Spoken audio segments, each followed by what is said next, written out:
नमस्कार, मैं हूं साक्षी ममगाई। कभी ग्रह नक्षत्रों की बुरी दशा व्यक्ति के लिए सजा बन जाती है, कभी कर्मों की खेती राजा को हाशिए पर घसीट लाती है। अब करने का फल कहो या भाग्य पर दोष धरो, पर कभी कभी विपत्ति छप्पर फाड़ कर आती है, जैसे कि हरक सिंह रावत पर आई है। हरक ने कांग्रेस से मैत्री करी है या फिर मुसीबतों से यारी करी है, सितारे उनके खिलाफ है या अपनी स्थिति का कारण वो अपने आप है, कह पाना मुश्किल है। देखिए ना, भाजपा का दामन छोड़ने के बाद पूर्व मंत्री हरक सिंह रावत के हालत पर आए दिन जांच की कोई न कोई तलवार लटक ही जाती है।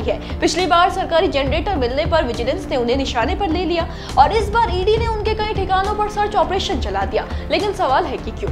आखिर सियासत के शिखर पर कभी शान से बैठ चुके हरक के पहिया इस दफा समस्या के कौन से कुइया में पड़ गए हैं? क्या हरक इससे निकल पाएंगे या फिर इसमें डूबते ही चले जाएंगे? सवाल कई हैं जिनके जवाब जानने के लिए आइए रिपोर्ट देखते हैं।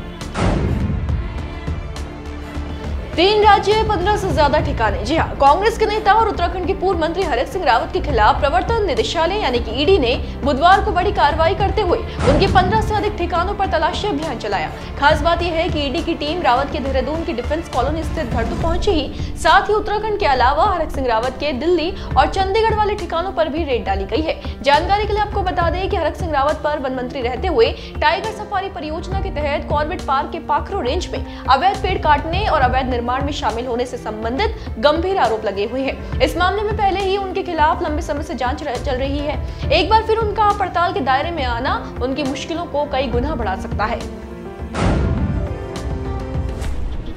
तो इस बार हरक सिंह रावत किस मामले में घिरे हैं? इस बार उन पर पड़े शिकंजे का कारण क्या है? ईडी के रडार में किस कारण से आए हैं हरक? इस सवाल के जवाब में मीडिया रिपोर्ट्स में लिखा गया है कि हरक सिंह रावत पर वन घोटाले में संलिप्त होने और मनी लॉन्ड्रिंग का आरोप लगा है। बुधवार दोपहर तक कोई आधिकारिक बयान सामने नहीं आने के कारण से उत्तराखंड की फिजाओं में ये खबर सूत्रों के हवाले से घुलती रही। खैर, खास बात यह है कि हरक सिंह रावत के ठिकानों पर ईडी की रेड वाले मामले के कारण उत्तराखंड की सियासी गलियों में दिन भर सरगर्मियां बढ़ी रही। जहां कांग्रेस ने रेड को हरक की पीठ थपथपाने के लिए इस्तेमाल किया, तो वहीं भाजपा ने मामले में पीएम मोदी और राज्य सरकार को सराह दिया। कैसे, आइए जानते हैं।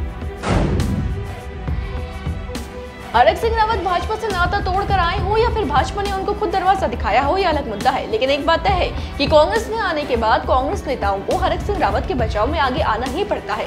इस बार हरक सिंह रावत के बचाव में उत्तराखंड के उप नेता प्रतिपक्ष भुवन कापड़ी आगे आए हैं। खटीमा सीट पर मुख्यमंत्री धामी को पटकनी देने वाले विधायक भुवन कापड़ी की माने तो हरक सिंह रावत के ठिकानों पर छापा पड़ना इस बात का सबूत है कि भाजपा हरक से घबरा रही है। कहा कि ईडी देश के उन नेताओं के घर जाती है जिनसे उनको डर है। इसी कड़ी में हरक पर भी शिकंजा कसा गया है। खुद सुनिए क्या बोले उप नेता प्रतिपक्ष भुवन कापड़ी।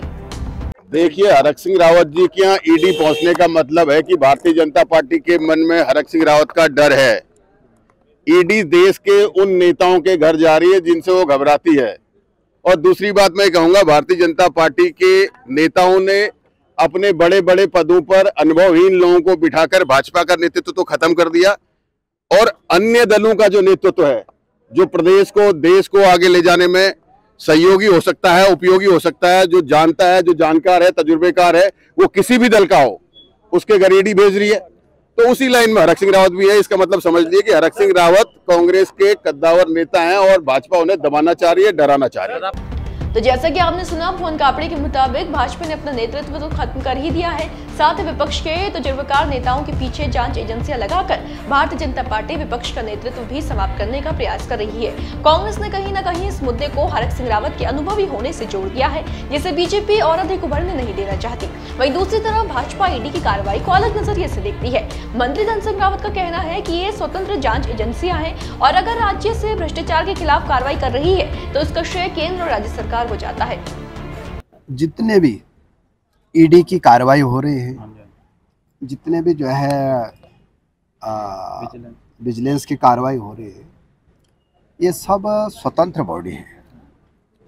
और मैं कह सकता हूं कि पूरे देश में आप ये देख रहे होंगे कि जिन जिन लोगों ने भी भ्रष्टाचार किया है, जिन जिन लोगों ने गलत तरीके से संपत्ति अर्जित की है, उनके खिलाफ अगर ईडी और विजिलेंस अगर छापे मार रही है या कार्रवाई कर रही है, तो इसमें जो है सबको इसका श्रेय देना चाहिए कि भाई प्रधानमंत्री जी भी और राज्य सरकार भी अच्छा काम कर रही है, क्योंकि पारदर्शिता भी जरूरी है और भ्रष्टाचार मुक्त शासन भी जरूरी है। देखिए, हरक सिंह रावत विवादों में घिरे सत्ता के शिखर तक पहुंचे नेता है। अब भले ही आज उनके पास पहले जैसा कद और पद दोनों ही ना हो, लेकिन एक बात तय है कि उनके कारण भाजपा और कांग्रेस का टकराव जितना स्वाभाविक है, उतना ही लाजमी है उन अधिकारियों की धड़कनों का बढ़ जाना जो हरक की तरह ही वन घोटाले में निशाने पर आए हैं। वन विभाग के आधा दर्जन अफसरों के घर में भी आज ईडी मेहमान बनकर पहुंची है। देखना यह है कि ईडी की ये कार्रवाई कौन से निष्कर्ष तक पहुंचेगी। ईडी के हाथ कुछ लगेगा या नहीं, हरक के खिलाफ आरोपों पर साक्ष्य की मोहर लग पाएगी या फिर नहीं,